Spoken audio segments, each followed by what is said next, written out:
നാളെ ഏപ്രിൽ 29 ചൊവ്വാഴ്ചയും കാർത്തിക നക്ഷത്രവും ചേർന്നു വരുന്ന വിശേഷപ്പെട്ട ദിവസമാണ്.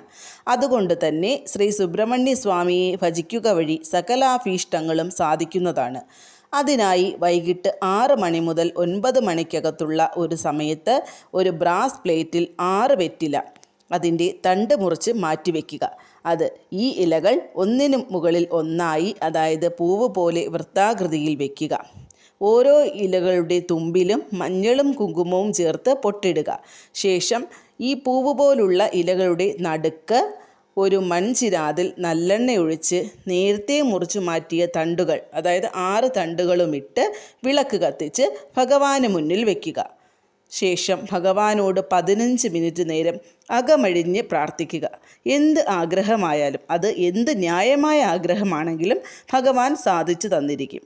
ഇത് ആഗ്രഹം നടക്കുന്നത് വരെ എല്ലാ ചൊവ്വാഴ്ചകളിലും തുടരാവുന്നതാണ്.